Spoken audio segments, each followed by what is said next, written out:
Hey, and welcome back to the number one podcast in the world, Cellarcast, episode 83. This one might be a bit of a goofy episode, not because there's anything particularly funny, but because I'm feeling funny. I have I woke up just fine. I got like a regular 7 hours of sleep about, and when I woke up I felt just fine, but once I was awake for like an hour or two, I started getting that brain fog, that head haze, that just fuzzy feeling in my head. It's hard to think, it's hard to focus. I don't want to start tasks. It's got that deep set tiredness that's in your head and kind of under your eyes, you get that feeling. So might take a little longer to get raring and ready to go with this episode than usual. And I already take forever to actually warm my brain up when I record these. So, I would like to talk about my week, but unfortunately, well, not quite unfortunately, but yeah, I guess unfortunately for the purposes of me talking about my week on this podcast, most of the interesting stuff that I did was related to upcoming videos, plural, multiple videos that I have been planning / recording. I'm mentally juggling more than I ever have for this channel, and it's actually not that difficult for these projects specifically, at least. It's going to be really fun, and I posted a little bit of a teaser for one of them on the old Tweeter. So you can check that out. I did a little bit of on-location filming. So look forward to that. It's probably why the next video is going to be a little bit delayed from when I would have liked it to come out. It took a little bit to line up a time where I could actually go and shoot footage. But now it's all collected and I'm all good to go. So I think with that, we're just going to jump straight into the comment review, because we do have one comment, one question, a bit of a short one, I have to say. And it comes to us from, let me tab over the right one. It comes to us from Lozy, episode 82. He writes, "Didn't you think of putting something visual for the podcasts? I'm not saying at all times that when you're seeing something and we have to imagine it or look for it separately on our own. Haha. And then Stadia and Babylon's Fall had more views on articles and videos than people who used them, or played them, I guess. Yeah. That's a funny on the last little bit. Yeah, I mean, there's the saying,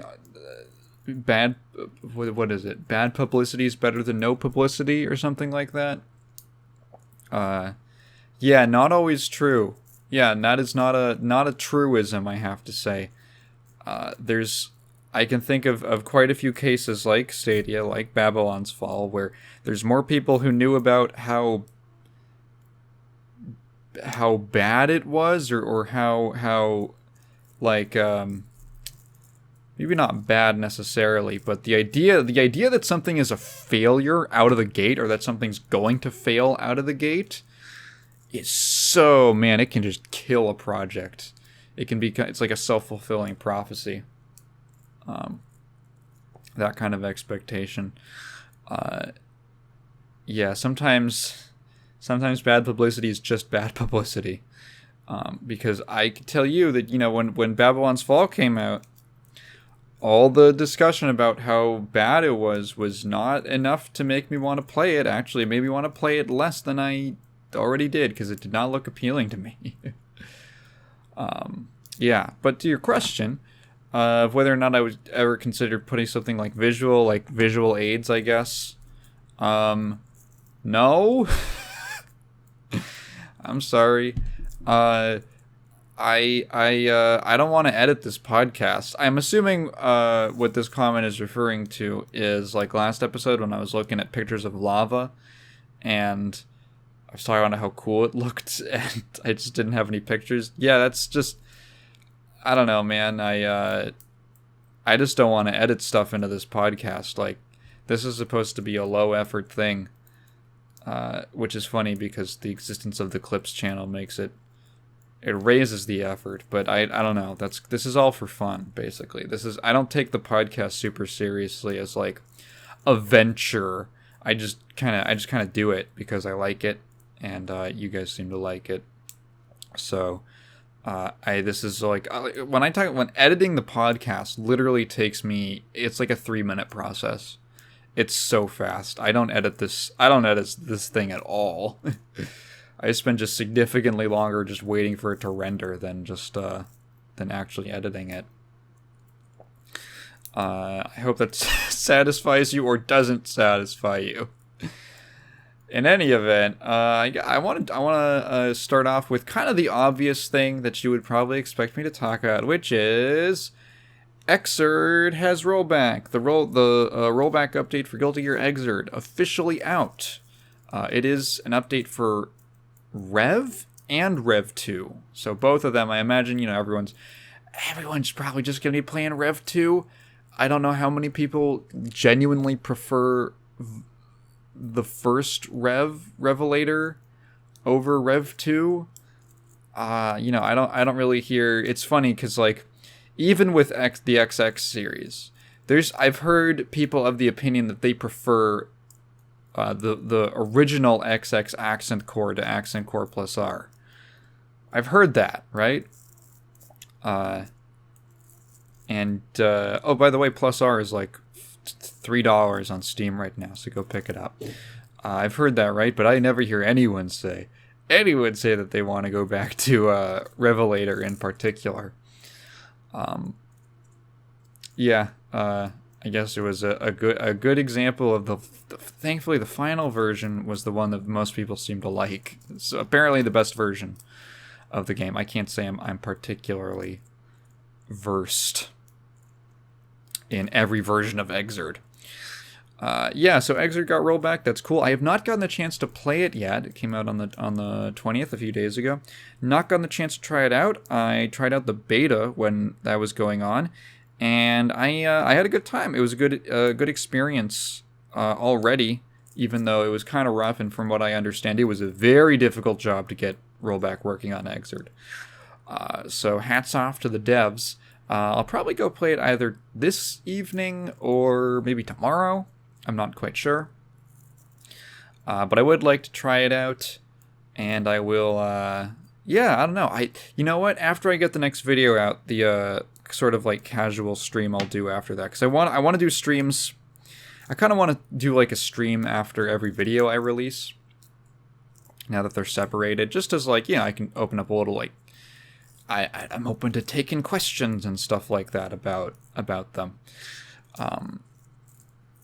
So I kind of want to do some streams after every video to do that, and then also just hang out, connect, like a little community thing. Don't want to do it too frequently. But I think that'll be fun. And the first thing I think I'll probably do is play Xrd on rollback. So I really don't have much. So apparently, there's still a couple little issues with the rollback update, desyncs, things like that have occurred. But overall, it seems like when it works really well, and it seems to work most of the time for most people. So I'm assuming it's going to get updated and patched. I mean, the Plus R rollback update took a couple versions to actually get, fully, what would you say, like fully in shape, let's say. So it'll get better. It's only going to get better. That's the thing, which is great. So finally, everyone who hates Strive, well, now you can just play your favorite Guilty Gear game, right? Just go play Xrd. Oh, what? You're going to complain about Xrd now? All right. I think some people. What is your perfect game then? I'm straw manning. I admit that I'm straw manning. But that is like an upside. Is like, well, if you don't like the new game, that was the shame, because that was the one little not cinch, but the little the complicating factor was that, like, well, if you just really liked Exerd specifically, you were kind of out of luck for games with good online. I mean, people who really die-hearted on Exerd would power through the delay, and you had, like, Pat the Flip doing Rev Tuesdays and shit like that. But, yeah, now that it's got rollback, everyone can just be happy.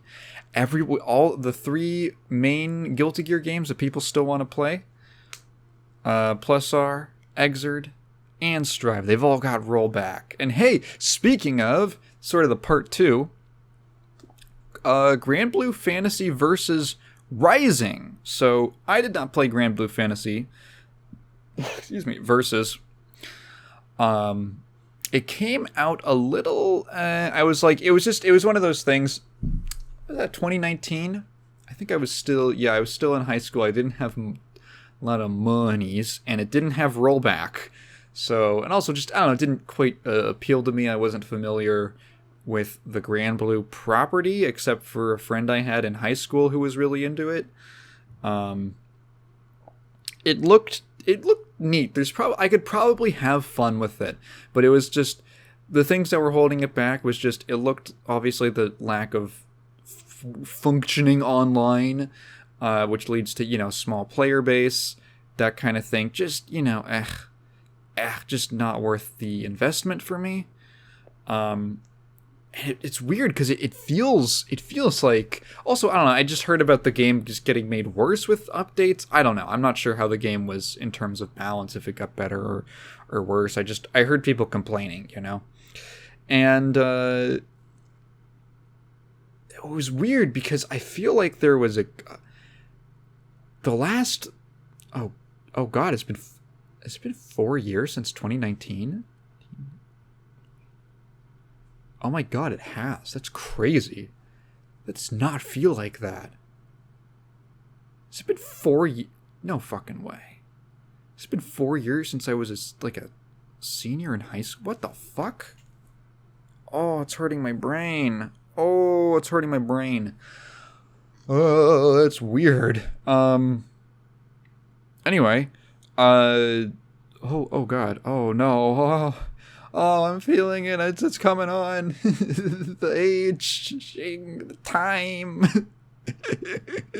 This is just slow. This is like that comment about Sonic 2 that made me have a crisis a couple episodes ago. Oh no.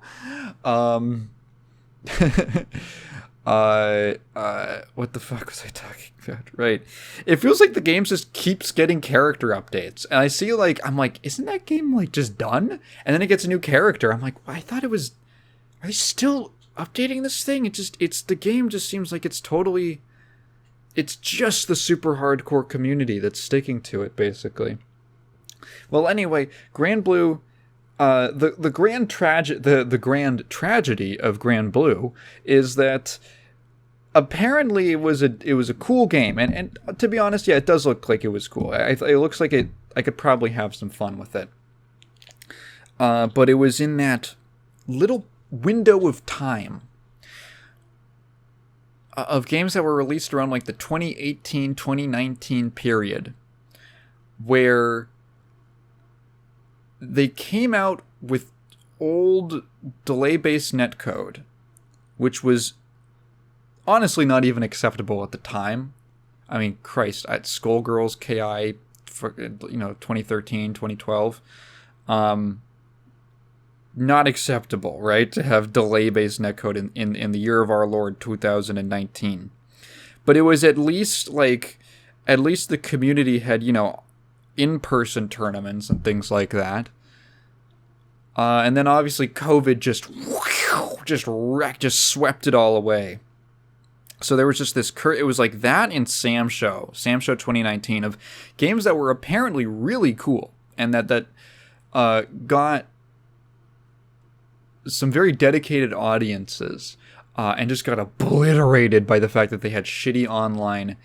And COVID happened, so people couldn't even meet up to play the game. And Granblue was kind of and now that Sam Show had the rollback update announced, Granblue was kind of the last one. It was that, and I guess Tekken 7, but Tekken 7 was never going to get rollback. Oh yeah, and I guess Dragon Ball Fighters. um. So it's just, yeah, that's always been kind of the tragedy of Granblue, and it's always just been this sad, kind of thing. And every single tweet that the Granblue account makes, the versus Granblue Fantasy Versus makes, people just respond to it with like the sad, like it's not a smiley face anymore, it's just a frowny face with just no rollback, no rollback.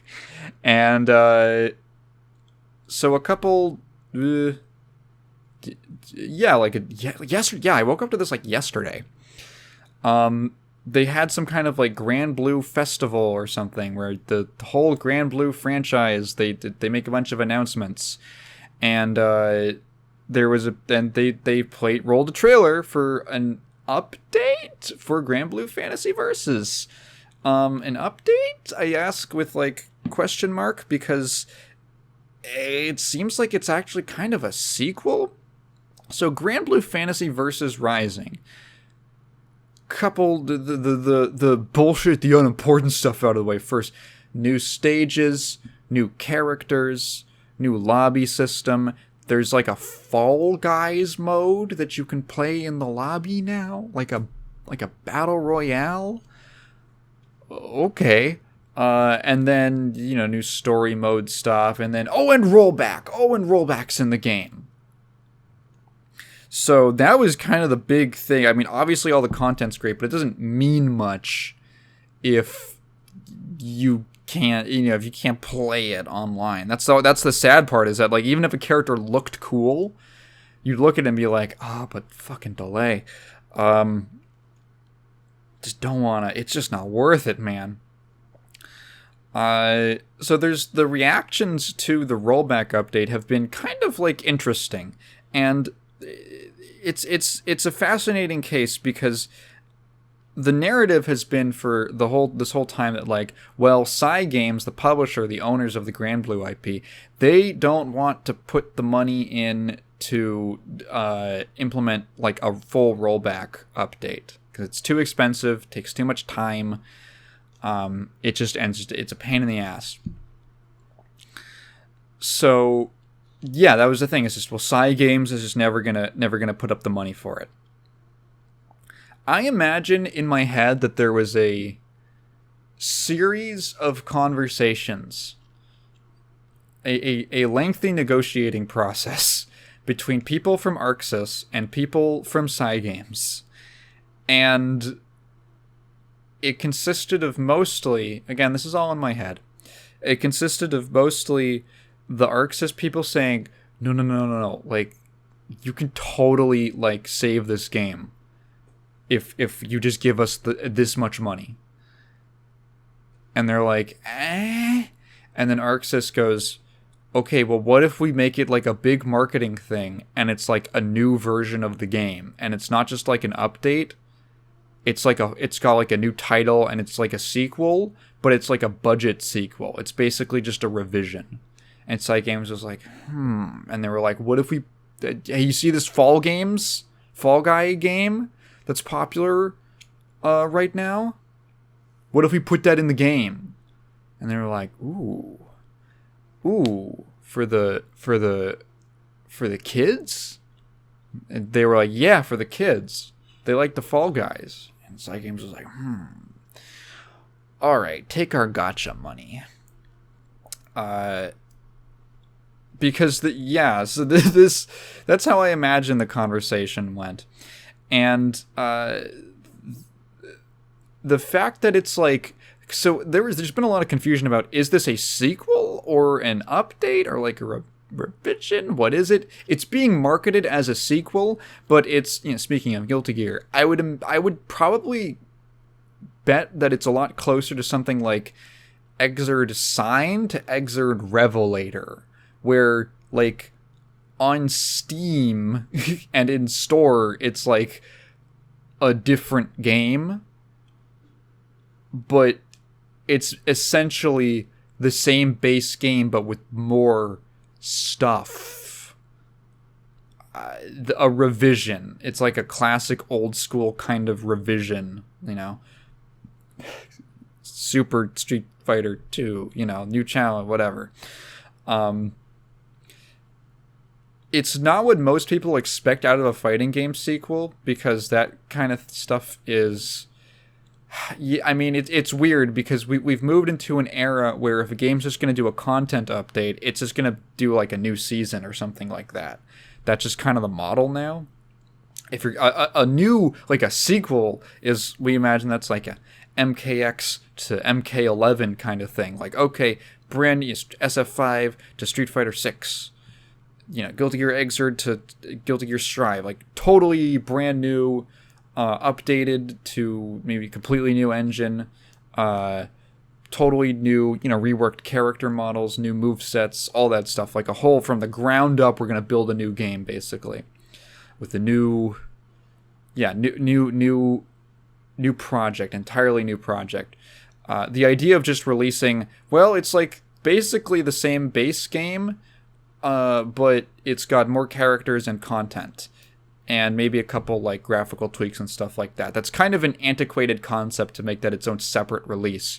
But I think, honestly, and this is, I guess, the theory that people have had, which, I can see this. I can see the argument for it, is that there would not have been, if it was just Granblue Fantasy versus Season 5 or whatever, Season 5 update, no one would pay attention to it, but marketing it as a sequel that's going to gain some kind of popularity, because it's just I guess basic psychology stuff. I mean, if there's a game that you have never played, that you maybe even don't have an interest in, and it just says Season 5, you just see that headline, you just skim right over it. You're like, I'm not invested. That's for people who are invested. That's for like mostly the long-term players, right? But if, hey, there's just a totally new entry, you're like, so what's the deal with this? It's a new thing. Maybe it's not as like, invested in. And that's really who they're looking at. Is this is an attempt? This is like, I don't know if I'd call it a Hail Mary, but this is definitely a very bold attempt to reinvigorate the player base of this game. Give it stable online, give it crossplay to bring different platforms together, and then kind of sell that to a non-hardcore audience with, hey, there's a bunch of more content. There's a bunch of characters you're going to get, because it's from the way that they have described it, it's the whole roster of Granblue as it is right now. It's the whole roster, plus a couple new additions, and then I imagine DLC on top of that. So you're going to be getting, like, how many characters are in Granblue? How many characters are in Granblue right now? Where is it? There it is. Okay, I'm on Dust Loop. 1, 2, 3. How does character select played out? 1, 2, 3, 4, 5, 6, 7, 8, 9, 10, 11, 12, 13, 14, 15, 16, 17, 18, 19, 20, 21, 22, 23, 24, 25 characters. So I imagine that Rising is going to launch with at least like at least two more characters, right? At least two more characters. So you're going to have, like, at launch for Rising, a roster of like 27 characters, something like that, maybe more. Bunch of story content, visual novel stuff. That's, as like if it's going to be a standalone thing for a new buyer, that's a pretty good deal. Hopefully what they'll do is they'll just make it an upgrade path, some kind of upgrade path, kind of like what Capcom used to do, something like that. Like when they did, I think Street Fighter 4 had an upgrade path from like vanilla to super or something like that. One of those. Because, hey, buying a game and then having to buy the same game again, but with like 2 new characters the next year, for full price. People don't really like doing that. People don't really like putting up with that, and for good reason. It's not a great model. It's not very consumer friendly. But hey, if you want to make it a discount at like $20, throw in like the first season pass or whatever with that if you've already got the game. Yeah, you know, decent value, right? You were probably, if it was going to be another season of DLC, for instance, you're already going to spend the $20 if you're the type of person who would be interested in, who cared about keeping up with the game as it was updated. So hopefully that's the model that they take. They haven't announced anything else for that. Yeah, would I be interested in GB Viz's Gibvizor. Yeah, Gibvizor.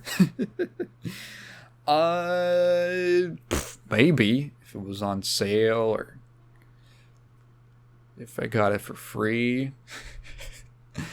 Why not? Why not? Is it on sale? There's a bunch of sales going on right now. I don't think it is. Granblue. Oh, it's like $20. The base version. Oh my god, this trailer's loud as shit. Legendary Edition's $50. Yeah, so probably not worth getting into. Yeah, it does put the consumer in like a weird spot where it's like, okay, well, you're probably just better off waiting. Waiting for Rising to come out, because you don't want, even if there is an upgrade path, you'd probably just end up spending more money total. Yeah, anyway, Versus. Yeah, it looks cool. Because it's not just characters, stages. There's also like new mechanics and stuff like that. This was like a decent effort. This was definitely like, okay, they made this whole like new reworked lobby system. Maybe it'll be busted and broken and shitty like a lot of other Arxis lobbies, but like it's at least like they're making an attempt to add some value to the game instead of just, hey, here's some new characters. Here's like a new stage. You know, that. I mean, that is adding value to the game in a sense, but like for the casual player. Casual players, you know, care about roster count and stuff like that. Everyone cares about roster count, but other things besides that, having the story content, because Granblue fans are big nerds who like to read. Yeah, so hey, you know, the Granblue community has been holding strong for, God, 4 years now, and God bless them. They deserve a break in this game. So, I hope it's cool. I hope the rollback functions well. I'm curious as to how they did it. It might have been some internal Arxis things, because Plus R and Exerd were both like basically contracted out work. Strive was done in-house as far as I'm aware. I'm pretty sure DNF Duel's netcode was also done in-house. I don't know how Fighters is being done. I have no clue. Might also be in-house, like from the Arxis netcode people.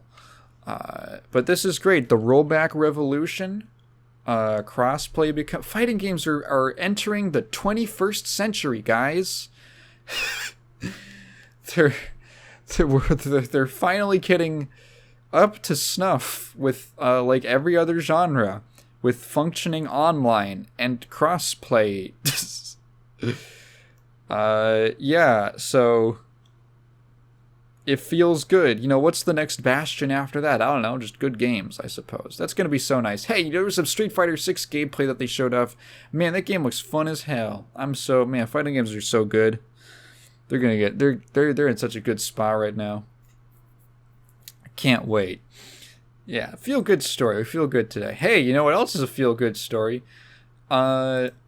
this story from this was it? GamesIndustry.biz. Courtesy James Batchelor. The European Parliament votes to take action against loot boxes, gaming addiction, gold farming, and more. Not sure exactly what gold farming has to do with that, but okay. So this obviously caught my eye because anytime that legislation starts to rear its head, it's kind of interesting, especially, for games. It's kind of interesting. And this is obviously a big, heated topic. A lot of people feel very passionately that these things should be regulated in some way. I think they should be regulated in some way, to be honest. I mean, yeah, I don't know. There's a very easy case to build that, it's exchanging money. Casinos are liable for what makes gambling illegal. It's there's a bunch, or not illegal, but why are there restrictions on gambling? And then you look at all these little psychological things that casinos will do, and the way that they're designed to kind of exploit human behavior for the gain of the establishment. And it's okay, should we legislate? I guess, I don't know. That's an interesting moral question, I guess. It's probably been talked to death, but hey, it's new to me as of this moment. Should we regulate things that exploit psychological flaws in the human mind? Probably a good idea, I guess. I don't know exactly what good it would do to leave those unregulated for the general public. No one's hey, I can't no one's gonna be hey, I deserve to be exploited. I deserve to be tricked into giving someone money. That's my God-given right. Anyway, so this article the title is it makes you think it's a little more than it really is. In particular, I'll read specifically what happened. It did not vote to take action against. Implies that they're actually chopping down on it. What is that? Cutting down, coming down, whatever. In reality, they, quote, voted to adopt a report calling for the European Commission to address several issues in the games industry that it believes will better protect consumers, especially young people. So this was not a law was not passed. Essentially, the European Parliament voted to tell the European Commission to get some data.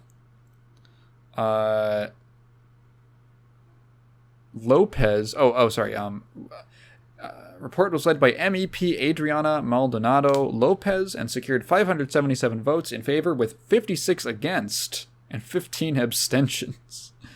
Who were those 56? I'm so curious. Lopez made more than a dozen recommendations in her report, including a call for harmonized. So this is basically, they voted to make a statement on this thing. A call for harmonized rules across the European Union's single market when providing clear information about games content, as well as systems that help parents understand and control how much time and money their children spend on games. The Pan-European Game Information, PEGI, age rating system was highlighted as an example of something that could deliver more transparent information about the content, target age group, and in-game purchase options to consumers. I agree with this generally. Now, okay, so the first things first, a call for harmonized rules is not, basically this is a big lip service. This is, if anything, if it's anything substantial, it's a first step. It could go nowhere, it could go somewhere. If it goes somewhere, it'll probably be very slow.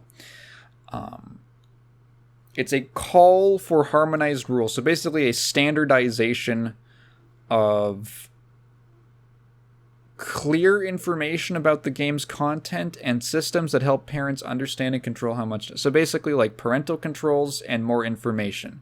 And they kind of singled out PEGI as a way to do that. I'm not actually sure. Pan-European Game Information is PEGI. I'm assuming I should know this because I did my video. Is PEGI? I'm assuming it's an independent. An independent administrator. Yeah. I did my video on the ESRB, so I should probably know if PEGI is like a owned. I don't know if that's the right word by the European Union.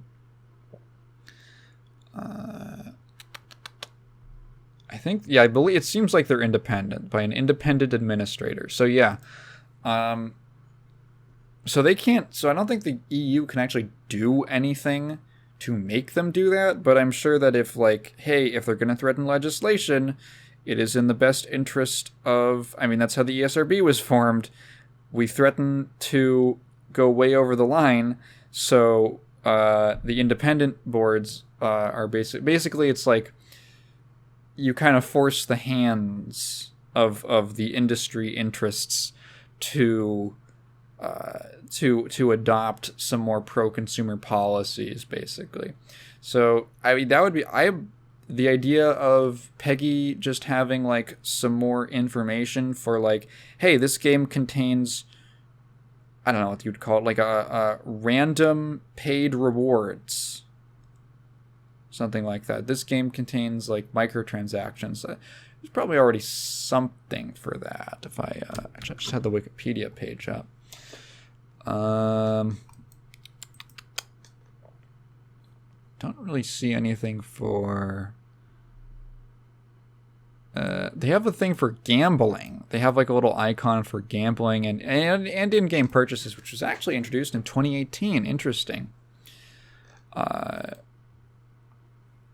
Yeah, so maybe something, I don't know what they could do to make that more obvious or something like that. Maybe like have a separate thing for parents, especially if the game is not rated for like mature audiences or something like that. Yeah. And then parental controls, sure, yeah, for games that are for consoles and things like that. I think that's fine. That seems relatively reasonable. Yeah, so one of the issues is that the next line in this article points out is that PEGI is a legal requirement only in some countries in the European Union, but not in others. But it's used in 38 countries. I don't think every single one in the EU. I think Germany has its own, and there's like another one that has its own. This was so there was like a bunch of stuff that was in this report. The next thing would be, the next point was that they voted to have the commission analyze the impact of loot boxes and prompts to make in-game purchases, taking action if necessary, as well as investigating whether gold farming can be linked to financial crimes and human rights abuses. So these are like totally different things. There's probably a connection somewhere in there, but these okay. So that's wildly different things to me, at least. So they need the commission to do a study on the impact of loot boxes and prompts. So I'm imagining that's a psychological study. I can't imagine that'll be very positive for the subjects of the study. The games themselves, or the publishers, I should say. And then separate from that, and investigating whether gold farming can be... That feels like totally different, but I guess it's kind of connected because gold farming in like MMOs, like specifically WoW, it's linked to there because there's you can like exchange,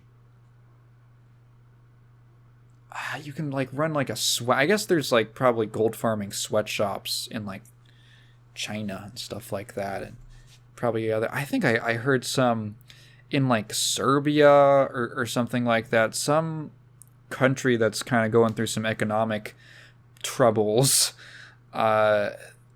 being a gold farmer or doing like carries in World of Warcraft, like carrying someone through a dungeon or something, could potentially like make more than the minimum wage, like per hour if you're good at it. Will they find any financial crimes and human rights abuses? Perhaps. I am not knowledgeable enough. The impact of loot boxes and prompts to make in-game purchases. I think that's probably going to be, if there's any legislation, that was probably what would lead to some kind of a legislation. Because there are literally, I saw people linking, when discussing this, I saw people linking a GDC talk from a couple years ago from a guy who was like the fucking monetization expert at wherever. And it was literally like how it was basically the entire premise of the talk was how to manipulate your players into spending money, and do this while avoiding breaking the law. It was like ridiculously transparent. I think it was specifically about loot boxes. Like there are extremely amoral people who don't care about any of this shit, and this dude is like jazzed to be talking about it.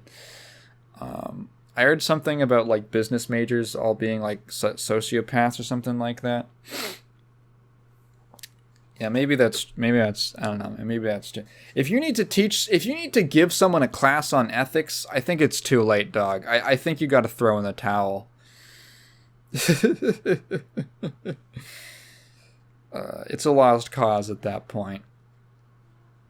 Reading again from the article, they also call for developers to, quote, avoid designing games that feed addiction, with Lopez citing the WHO's recognition of gaming disorder as an example of the state of addiction among some players.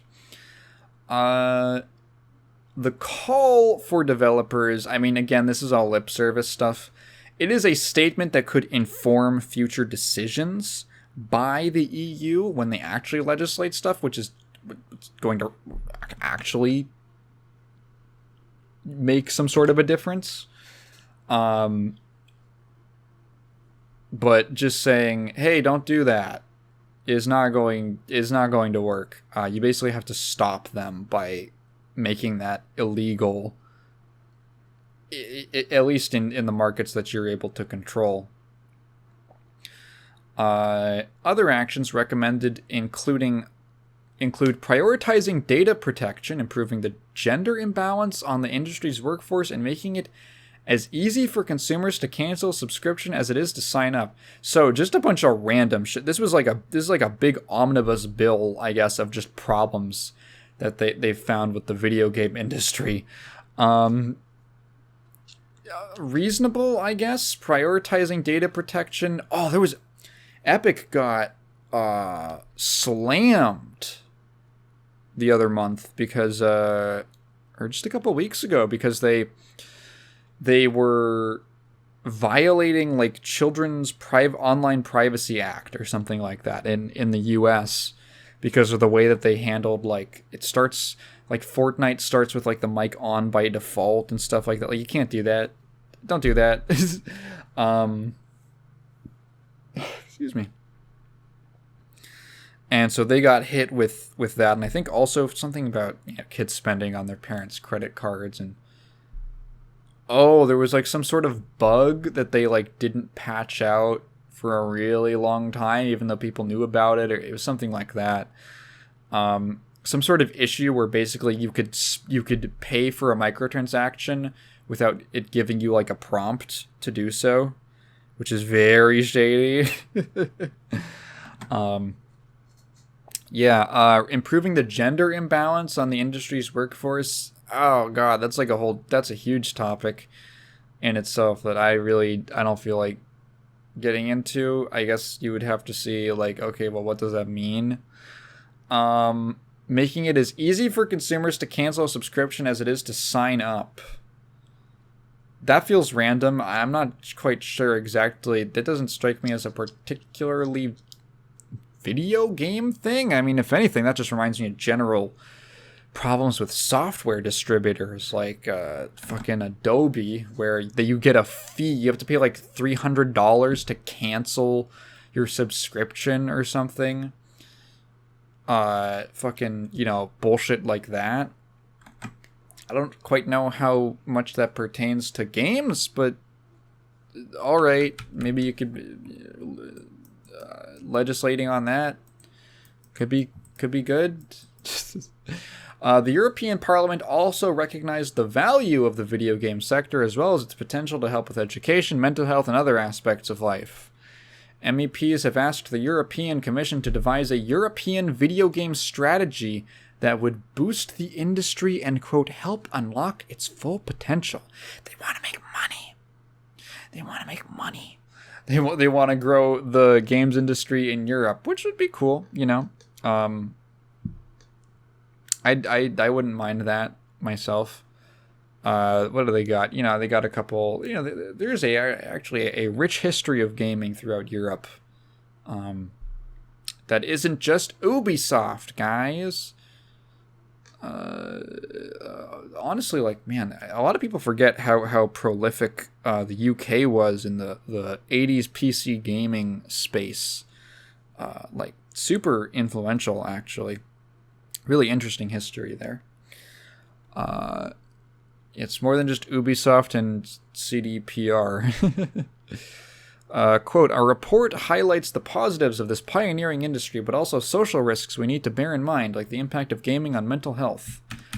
This is something that can particularly affect younger gamers. We need to harmonize EU rules, ensuring strengthened consumer protection with a specific focus on minors.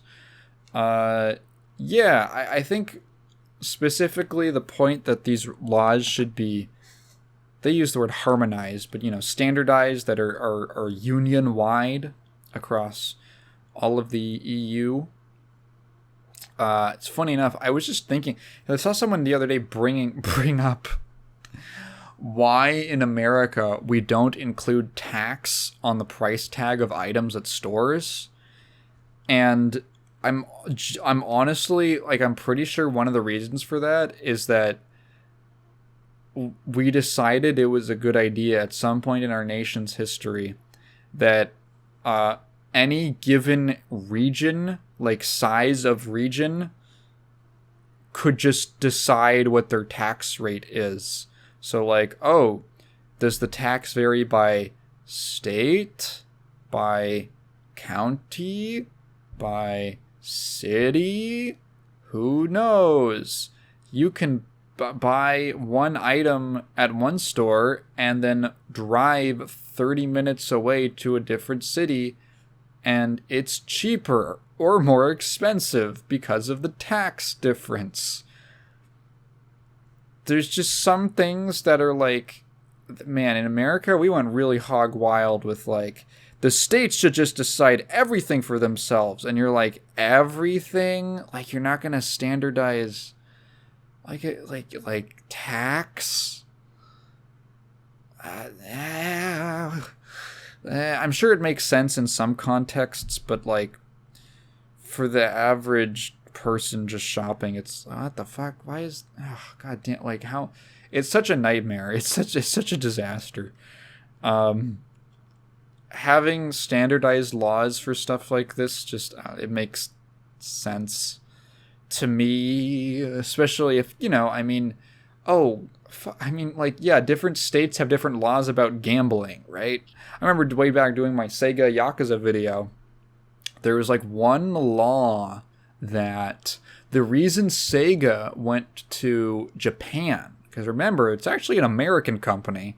It started as an American company. Most people don't realize that, based in Hawaii. The reason they went to Japan was because there was a new law passed that was actually nationwide, which was that you could not transport gambling machines across state lines to a state where gambling was illegal. and I believe gambling was illegal in Hawaii. And the way that they got around that was because Sega served exclusively military bases. They're service games. That's what Sega stands for, service games. They served exclusively military bases. So that's how they got around it, but this new law applied to military bases, and they were like, oh no, we're gonna get, they saw the writing on the wall, basically. And they went to Japan because this was post-war. This is post-World War II. They were started in the 40s, and they kind of like, kind of shimmied their way through to the 50s. When the 50s hit, that law passed. Conveniently, I believe the way the law was defined, the way it was written, it specifically defined states, like U.S. territories, basically. It was something like that, like it only applied to actual U.S. territories. Did not apply to, for instance, an Air Force base in Japan that the U.S. had set up post Reconstruction, that kind of thing. So let's go to this new market, Japan, because we've already got a connection. They were in Hawaii. A lot of people from Hawaii, fighting in the Pacific Theater, ended up in Japan. Let's go over there. That we've already got the brand name, and that's the rest is history, baby. That was a really fun, interesting video to research. But yeah. So, anything else for this article? Let's see. This is something. Yeah. That was what I already read that. Ahead of the vote, the Interactive Software Federation of Europe and the European Game Developers Federation issued a joint statement to GamesIndustry.biz, saying the two trade bodies were, quote, concerned by calls for stricter regulation of all in-game purchases. They would be.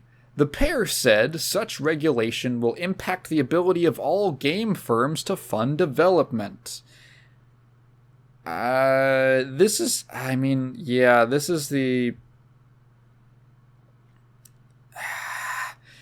There's definitely a world where the regulations go too far. I kind of doubt that it would, because, we talk about the necessary evil with, like, free-to-play games. Like, well, the microtransactions have to exist. Because it's like, okay, well, how are they going to make money? How is the developer / publisher going to make money off of the game? It's like that. It's like you can run ads. You can, like sell a subscription. There's a lot of different ways that, like, you pay for making something free to access as a developer. You pay for something. I don't mean monetarily, but like, actually, yeah, literally monetarily. There's a price to pay, which is that you have to find other means of monetizing, which some people might find predatory. It's definitely very easy to push these things into predatory territory. Predatory territory. Like a Smash tournament. Ha ha ha ha ha ha. Sorry.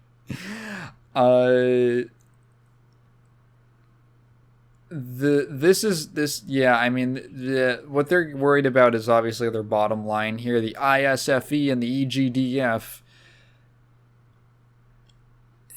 Assuming, I actually do have some faith that the laws, if there are any laws that are passed to regulate these kinds of things, that they will be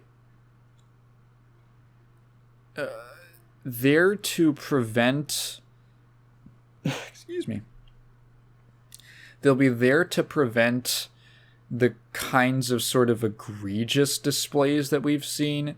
Things like fucking what EA does with FIFA, what Blizzard has done with, Diablo and all this shit. Prevent that kind of thing from happening. as opposed to no one can have microtransactions in their game anymore. Because microtransactions, I think, like, categorically, microtransactions are fine. Like, it's understandable. It's, you know, it's less than you would pay. Obviously, it's just less than you would pay for the game itself. If it was like a full price or even half price or like a $20 game, you know, instead it's free, but you can maybe spend like $1 or something on a thing, $5 on something. I also sort of think about it as like, well, okay, I make money on Patreon, right? People give me money because I have made a thing, right? I choose not to monetize the videos themselves, so the videos are free for you to watch on YouTube, as long as you have an internet connection. But that doesn't count for, you know, the price for, you know, what I make. So I offer content for free on YouTube. If there's ads on any of my videos, it's because they get copyright claimed. If you've seen one. And then afterwards, people give me money for them. So, like,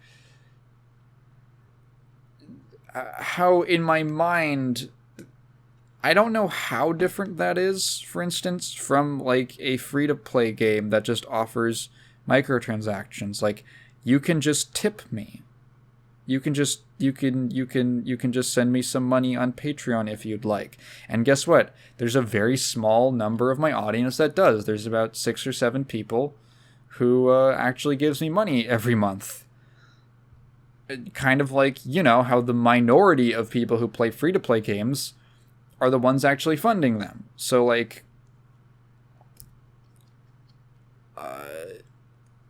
I think, like, categorically, I don't have an issue with the idea of microtransactions. And I don't know exactly how many people do. I think that when people argue against them, it's because there has been this implementation of microtransactions that is pretty disagreeable, that is predatory and relies on using these psychological tricks and the FOMO and all that to encourage people. Maybe pressure would be a better word. Pressure people into spending money, and I think that's where the issue comes from. That's what people have unfortunately associated with. I think on its face, it's a fine business model to have. I think it can actually be very consumer friendly. There's totally games that I've played games, you know, that I think did microtransactions in a very a pretty fair way. But there are instances of like more instances of games that do them in a predatory way. And that's where the opposition comes from. I feel like I'm kind of repeating myself at this point, but it's the brain fog. Yeah, so is there anything else in this article? I read through this, but I'm just reminding myself. European consumer laws. European consumer protection laws are extensive and flexible to cut. This is a quote from the statement from the European Game Organization representatives. European consumer protection laws are extensive and flexible to cover and sanction practices that are deemed misleading, unfair, or aggressive. As recognized by several studies, the problem lies with insufficient enforcement, which undermines the effectiveness of the legal framework.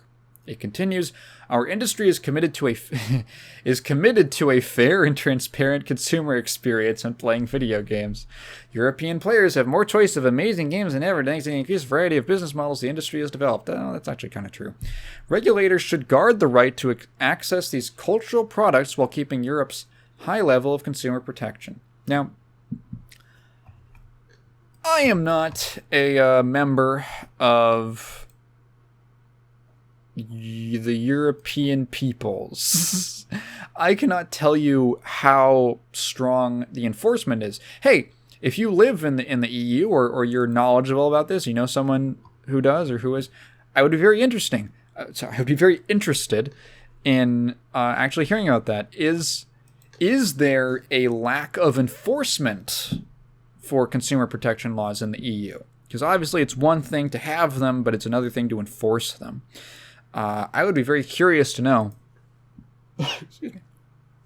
I'd be very curious to know if there is actually an overly lax enforcement of those policies, because maybe they do have a case here. I don't know, and I can't seem to find too many people talking about it. It could also be that, much like that little slime ball who delivered that GDC talk, that companies are just really good at skirting the line of not being sued, and it could be maybe the regulations have to get a little more specific and a little more strict, basically, because I think ultimately is the games industry is in a bubble. It's in a big bubble in so many ways. Oh God, there's so many little bubbles in the games industry right now. And eventually I really feel like it's going to pop. I think that there's just it's not sustainable. The current, a lot of current business models that big publishers have gone with are not very sustainable. Eventually there's going to hit a point with, say, wrestling games. I remember listening to the Castle Super Beast podcast, and they were talking about some wrestling game that came out ridiculously fucked up. And they talked about how when they were on the Two Best Friends Play channel, when they were still doing that, how they would do a whole week, basically, because they loved wrestling, where they would just play bad wrestling games and weird wrestling games. And they pointed out this kind of progression where wrestling games were pretty good at a point. There were some good wrestling games that were out. And then they just kind of started getting worse and worse and worse, and even, half-baked, and now they're quarter-baked. Now they're practically raw. WWE raw. And at a certain point, because they fell so much faster and harder than other, kind of sports titles like the FIFAs and the Matters, the audience just left. Wrestling games just fucking died. There's probably do they still even make the WWE 2K games anymore? I feel like there was one 2 years ago that was just the end. That might have been the game they were talking about specifically.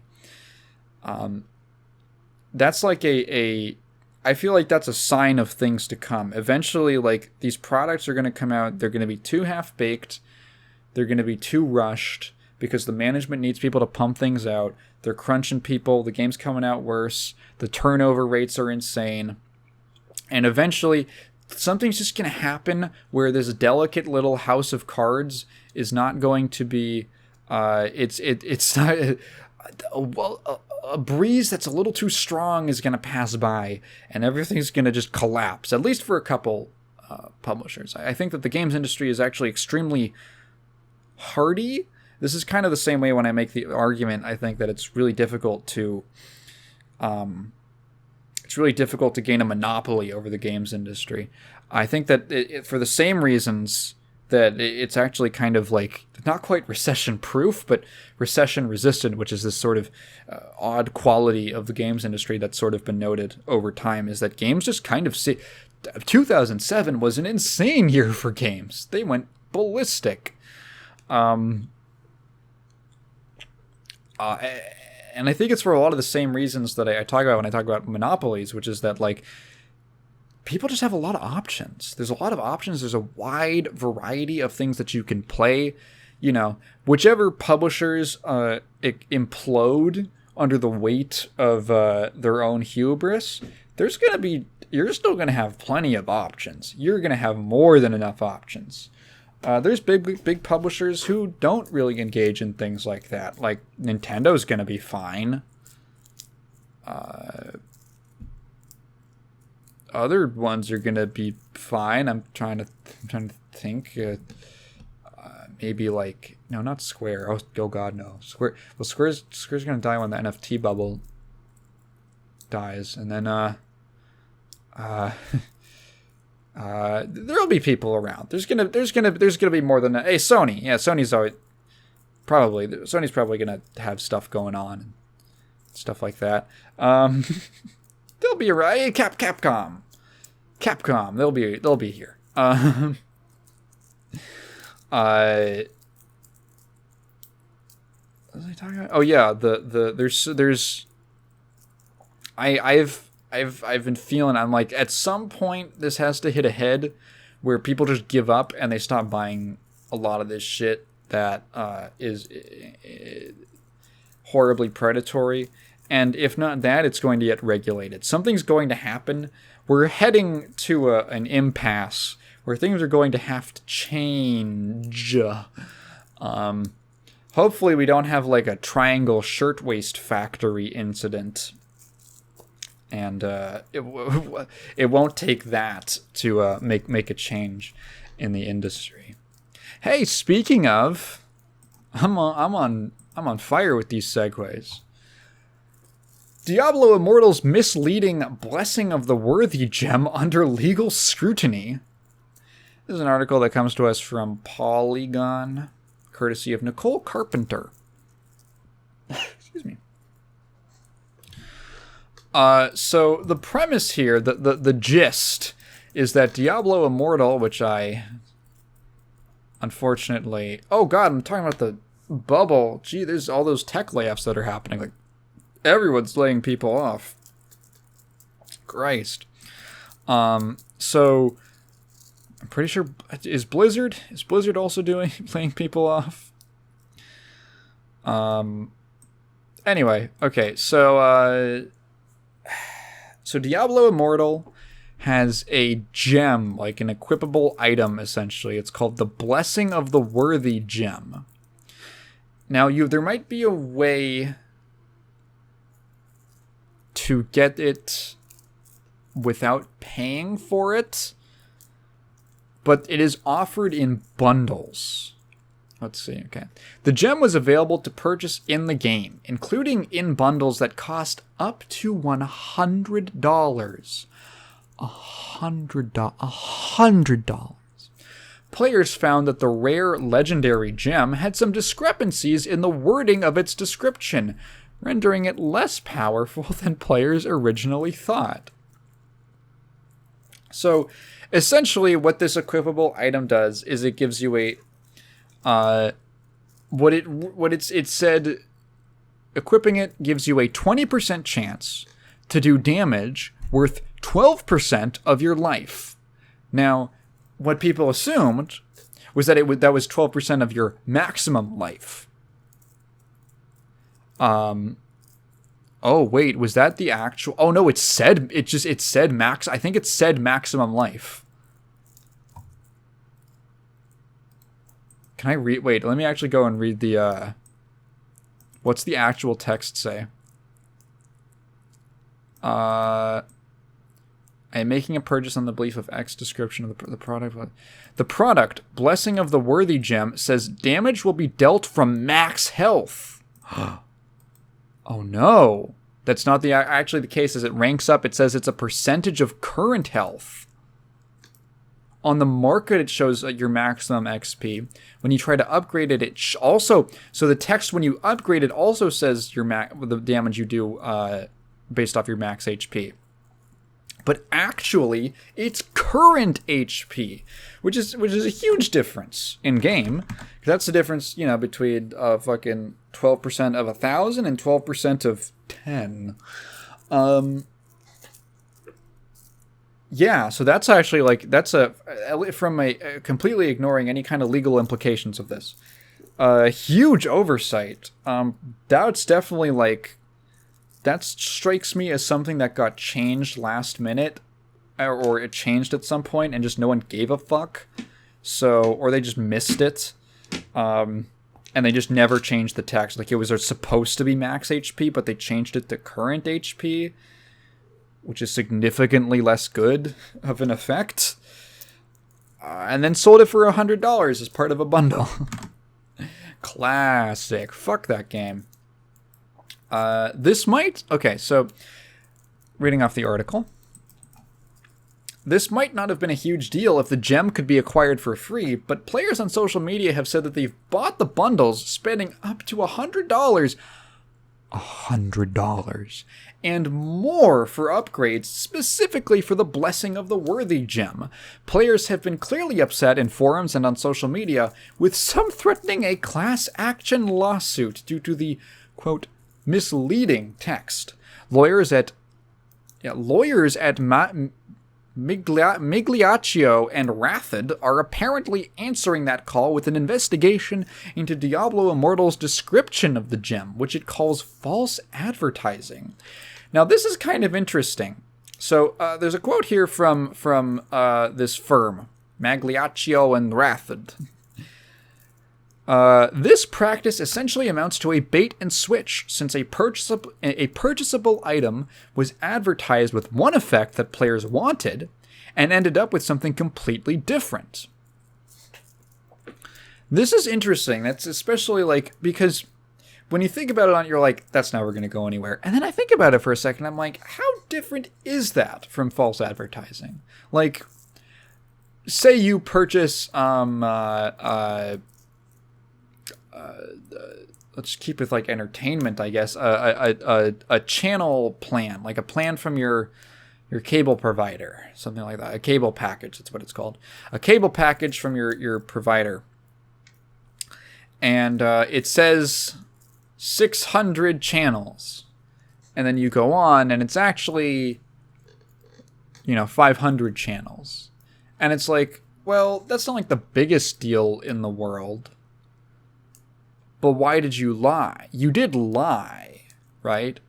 And you got my money based off of, 600 channels. My purchase was informed by the promises you made in your advertising.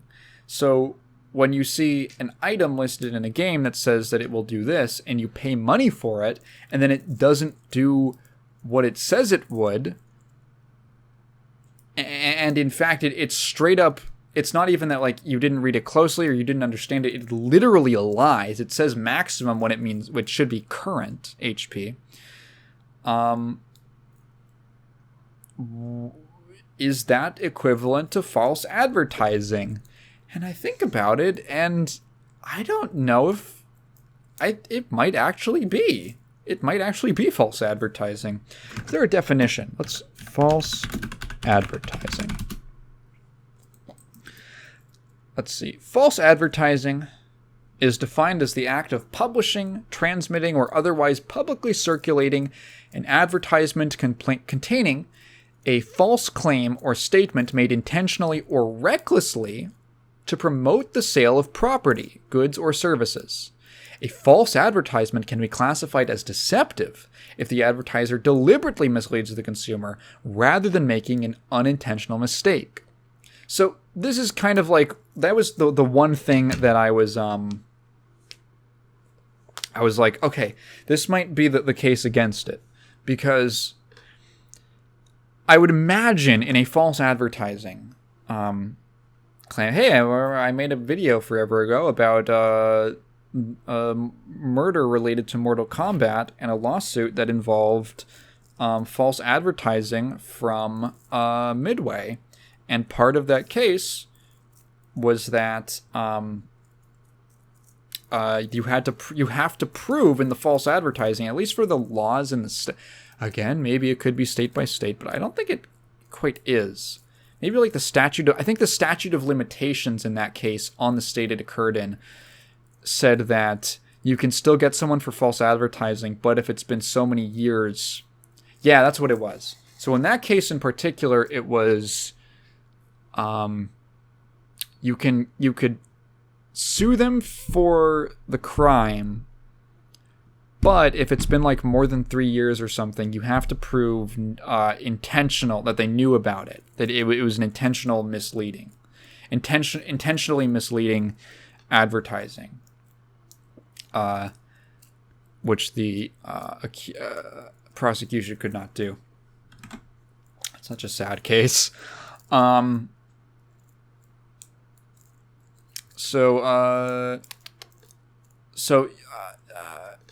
Intentionally or recklessly to promote the sale of property. So I was like, okay, does Blizzard intentionally know? Is it just a mistake, or was it intentional? I don't see a reason why it would be intentional, that you would intentionally do this. It seems like this is someone screwed up, and they didn't correct the text to reflect the actual function of the item, right? This was not like, because they have no real reason not to. In fact, they probably have reason to make it max health, to actually make it stronger, because they're selling it to people, and it's people are getting more incentivized to buy a more powerful item. Is it deceptive? Probably not. But is it misleading? Is it false?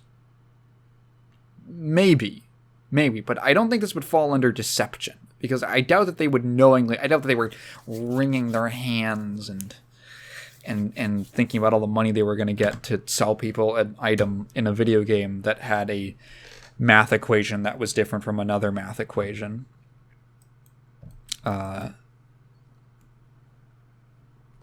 So, it's different from, like, obviously someone has an incentive to say, hey, my product makes you lose weight, because that's like what you're buying it for, but it can't actually make you lose weight, or it's like a placebo or something like that.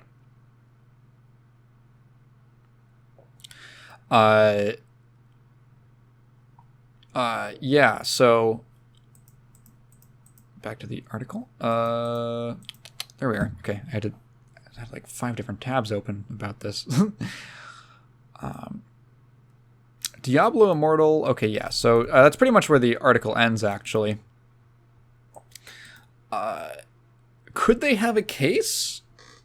Maybe. Honestly, I kind of hope they do, because that would be really funny. If you could do this, there is a very easy ramification for this, or there's a very easy what would you call it, way to fix the situation. Repayment? No, that's not what I'm thinking of. Excuse me. Reparations? Yeah, reparations. That's what I'm thinking of. There's very easy reparations that you can make, which is just buff the item. Make it max health instead of current health. You can just do that. Obviously, if someone selling like a, what was that, like tinfoil suit or something that made you lose weight. Obviously, like, well, you can't make it fulfill the promise, right? You just have to recall it and pay people their money back. This is just a video game item.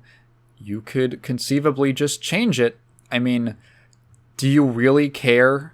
Do you really care about the balance, integrity of Diablo, of the blessing? What is this called? Blessing of the worthy gem in Diablo Immortal, a fucking bullshit reskin of like a Chinese fucking loot money farm simulator. Like, I don't care. Fuck it. This game fucking sucks anyway. I haven't played it, but I'm going to say that it sucks because I don't like it. Yeah, that was interesting in taking off from the EU story. It's just funny that these both happen to line up. Man, but could you imagine another class action lawsuit against Blizzard? Like another one?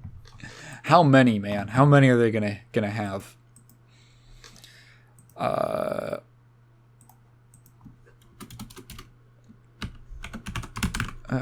Right. One quick little article I wanted to point out from Wired. This was courtesy of Luke Winky. I love that name. Luke Winky. It's called What It Takes to Build a Game in a Warzone. And it is about it's a great read. I don't really want to just, summarize it, or I don't want to just like go through it, because I think it's worth reading yourself. It's called, I already said it was. It's about GSC Game World, the developers of STALKER, Shadow of Chernobyl. And they are developing, basically how they developed STALKER 2, specifically because they are a Ukrainian developer. They're a Ukrainian developer based in Kyiv. I think that's how you pronounce it, Kyiv. Obviously, which has been literally ravaged by war. So, a very interesting, very harrowing story of how they responded to the invasion, the tribulations they've had during development, and I don't know. It's a good read. I would recommend it. I'll have it linked down below, like always, and you should check it out. It's literally just a recommendation for an article that I don't want to go over. And then kind of finally, I want to talk about a game that I played last night. Right? Yeah, last night. I played Portal for the first time. And you might, okay, so the reason that this is kind of like a weird, it was a weird moment for me, and I'll tell you why. When I was a kid, I was super into Portal, into the Portal franchise. I had never played the games. I had not played either of the games until last night. I am probably the first generation of people to have I'm a huge fan, never played it kind of thing. My knowledge of Portal came exclusively through just YouTube Let's Plays. I think I had watched probably 3 different playthroughs of Portal 2 at some point in the 2011-2012 period when I was a little kid. And I think I latched onto it because it was this series of puzzle games, which you don't see puzzle games getting very popular very often, even back then. Even today, I should say. You don't see puzzle games getting popular, but obviously it's a Valve game. It's got some traction behind it because of that. People were really into it. Portal 2 was coming out in 2011, and people were psyched for it. I was 9 years old, so I was still very much in my kind of discovering games, and so the games that were popular around that time are just kind of when did Assassin's Creed Revelations come out? 2011. Yeah, 2011 is a year, stuff that came out around, late 2000s to the early 2010s is where I first started really forming memories of games coming out. I don't remember AC2, but I remember Revelations and Brotherhood, for instance. And that was a weird, I remember specifically having this moment when I was a kid of being oh, I remember when, a couple years after, Assassin's Creed Revelations in particular, for some reason this game in particular, after that one came out, because it was really popular, thinking to myself, oh, I remember when that came out. That was in the past. And it was this weird moment where I was actually able to, conceptualize the passage of, at least a couple years. It was maybe 3 years after it came out or something like that, which for a kid, it's an interesting thing to be oh, I have memories of time passing now, that's a new experience, over a longer period of time. Portal was in that Portal 2 specifically was in that range for me. And as a kid, I was a big science nerd, and I liked the idea of puzzle games and things like that would challenge your mind and all that. So the idea that there was this big popular game that was a puzzle game, and it had fun writing, and there was a neat, really creative concept behind it, I liked a lot. and that really like appealed to me as a child. And this was also, you know, I grew up with YouTube, so obviously you go look up stuff about the game, and it was just, I don't know, it really like enthralled my mind, I guess. Portal has it's got a great aesthetic, and just like there's a couple very recognizable pieces that you know are from it, like the look of the testing chambers and the laboratory, and the way that the panels look, the like, you know, the white panels that you can shoot the portals on, the way that the turrets look, you know, GLaDOS, both of her different appearances, the personality cores, like not a particularly stylized game, but there's elements, like common design elements that are super recognizable. You know, the companion cube, it's just a box, but you see a picture of the companion cube, you see a drawing of it, and you know exactly what it's from. The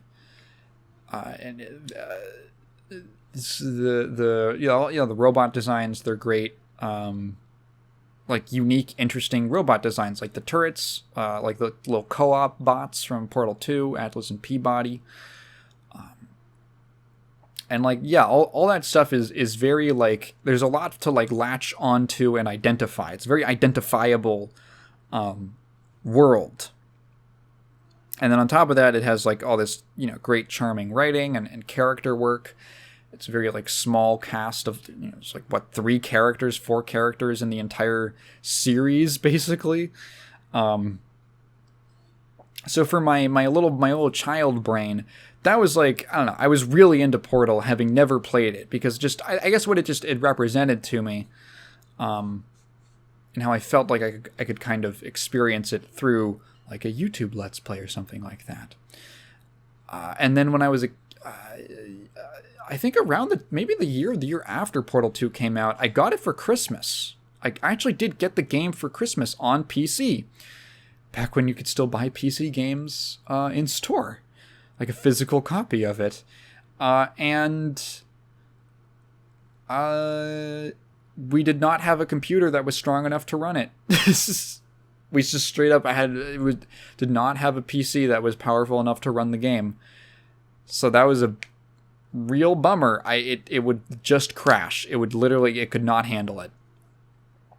At my mom's house or my dad's house, it was not built for that. I mean, my dad had like a fucking computer from like the 90s or the early 2000s, and I had like a 2009 E-machine. Remember E-machines? That was my first PC.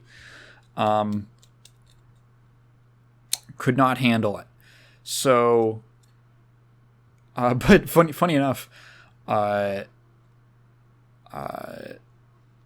because I like got as far as, you know, putting the disc in, installing it and everything, I had it in my Steam account. I've had a Steam account since I was like a little kid. I might have had to even create it for that. And so I just had Portal 2 in my Steam account for forever, and I've just never gotten around to it. And it's one of those things where it's like, it's kind of weird. It's kind of weird, the idea of going and finally playing it. And I haven't yet, because I figured, well, I should play the first one first. It's not even a long game. So I said, you know, I wanted to play something, didn't know what to play, and said, you know what, fuck it. I'm just going to install Portal 1. I'm going to play through it tonight. So I did. I beat the game. It's like 2 hours. And I don't know like what else there is to really say about the quality of the game. It's good. It's a short and sweet experience. It has a couple mechanics. It introduces you to them in these controlled, slow environments. Literally like control experiments. And then it gradually ramps up what it asks of you. And, you know, first you're just using one portal, then you're using 2 portals, then you're using momentum, and like falling through one portal into another one and switching, you know, and then you're, and then you, like, you know, launch out of the, fall out of, fuck it, if you know what I'm talking about if you've played the game.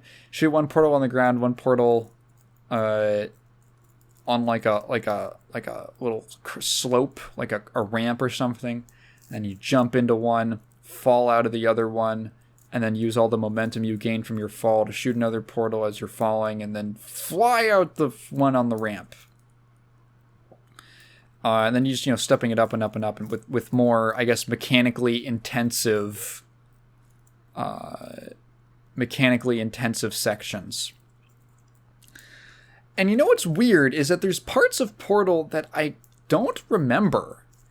I believe there were things that were added in like the standalone release that were kind of like supposed to be teasers or something like that. Let me look that up. Hang on. Portal.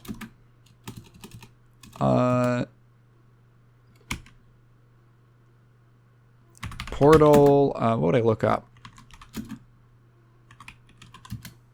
Rat rooms? Ratman dens. I could have sworn that those were not added until like after, because there were parts of this game, and this was super weird. It was almost like a Mandela effect, where obviously I know about like the Ratman thing from. I read the comic years ago, and all that. I know the whole backstory about that character. And I was aware that there was at least one room in Portal that kind of went into his, that like referenced him. But like, I couldn't remember either. They had to have added some things as like teasers or something like that, because there's just rooms that are just off on the side that are very like, you just find them, right? They're very clear. They're right in front of you, basically. A little hole in the wall, essentially, that you can just crouch through. That are these references and these what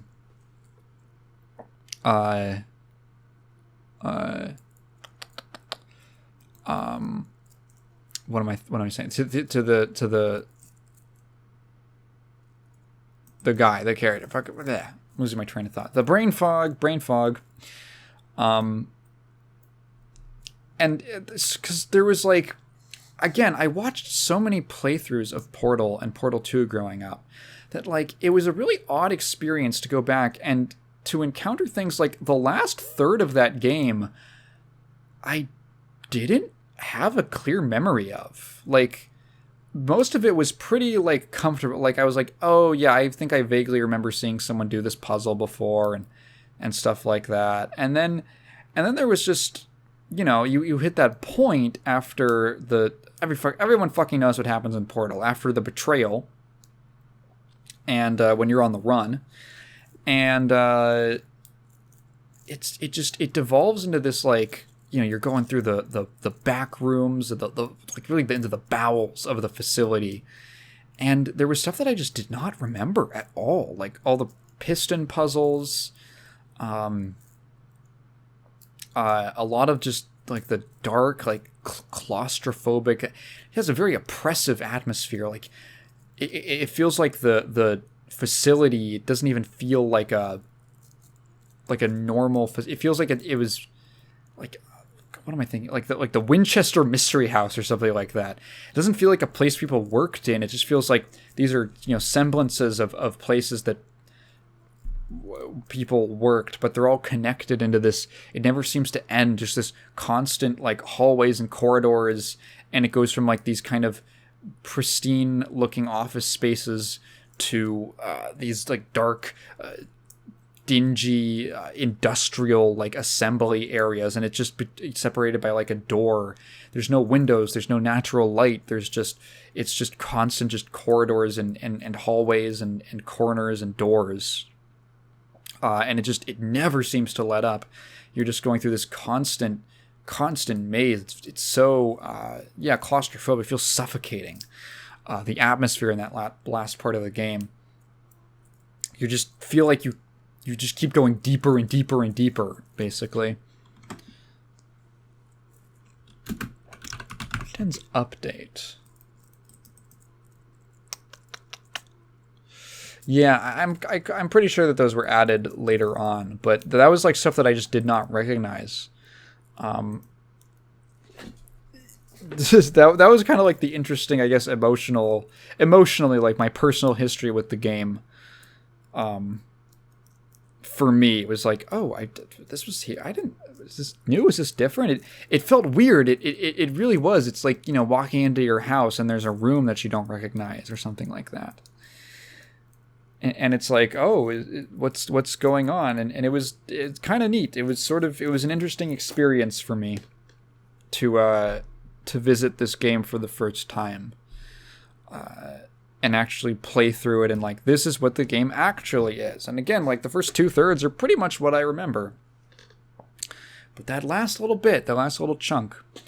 I should mention, I had some weird issues. I had some weird audio issues and a couple stuttering problems, and I think it's just the source engine being fucky.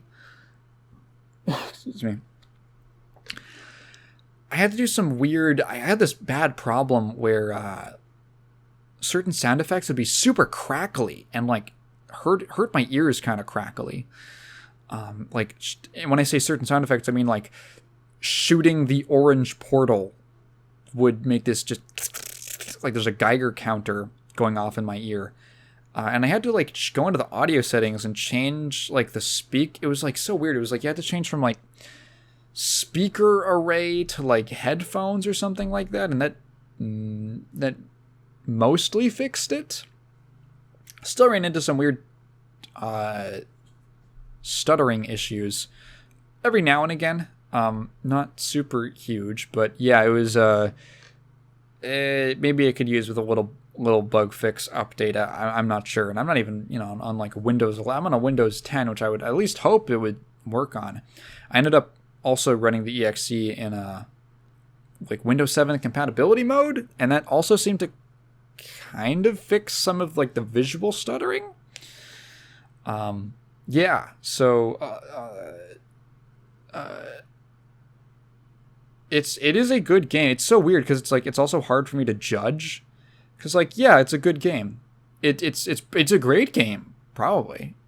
It's just, I don't know how to accurately like make a judgment of it because I'm so familiar with it without having played it. It's this weird, I don't know, it's a strange feeling of like, well, I feel like I already know it, but my relationship with the game is like predicated on so many years of knowledge of what it is already, that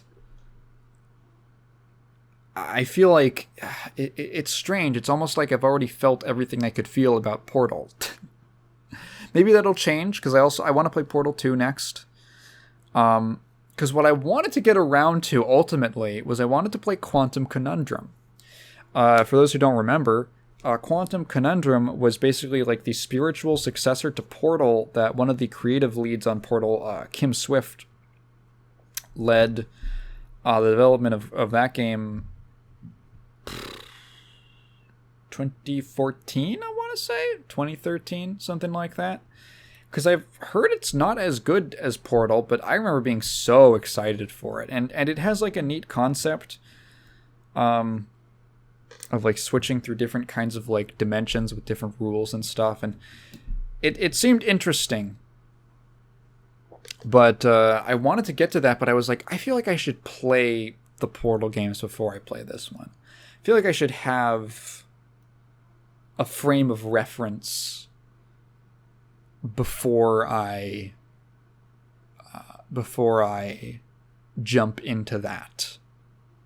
For some, yeah, to get to what it's spiritually succeeding. So I'd like to play Portal 2 next. Do I have it installed already? I think I do. I do not. Yeah, I think it's like, what is Portal 2 is like, what, a 10-hour game, something like that? Portal 1, yeah, very short. A very short game. Might be, are there alternate routes? I think there's only one, but yeah. Do I even need to tell you to play Portal? I think you should. I think Portal probably fits into that category of like kind of essential games that like you should play this at some point in your life. It's definitely worth it. I will say I did get a little nauseous. Especially, and I don't get nauseous very easily at games, but some of the segments with like you're going through portals and like going from like upside down to right side up, and you're doing all that switching, really did something to my like brain. Triggered some kind of a little bit of nausea. Maybe I just need to have a better, I don't know, angle that I'm looking at it from. I don't know if that could fix it, but yeah, Portal. It is a good game. Statement of the century. Portal is a good game. You should go play it. The last boss is a little janky. Just in like, there's like, so like, you know, the last boss, it's you blow off, you send the rockets at it, you direct the rockets at it, at GLaDOS, and the personality cores fall off, and then you toss them into the incinerator. But like when they fall off into like these pre-planned spots, and it looks like a bug is happening, but it's not. But it really, like, they'll just be like, it'll just float in this really odd, unnatural looking arc to a spot. Like, oh, it's gonna drop onto like a pipe, and you got to shoot a portal and like jump up to the pipe. Like, I get what they were trying to do, but it looks really buggy. One of them literally just hangs in the air, and it's like, what? Anyway, go play Portal. And that's pretty much what I have to say for the rest of this podcast. Yeah, that's it. I'm going to bring it to a close now. If you enjoy, if you've been listening this far, thank you for listening to me ramble. New video out probably sometime in the next week. And, if you have a question, leave it down in the comments below, but please leave it in the form of a question. Because I do not just want to read your thoughts out loud. Patreon, the Clips channel. I never shout out my social medias, so check those out, I guess, on the Twitters, and I don't use my Instagram really at all, but yeah, check it. Bye.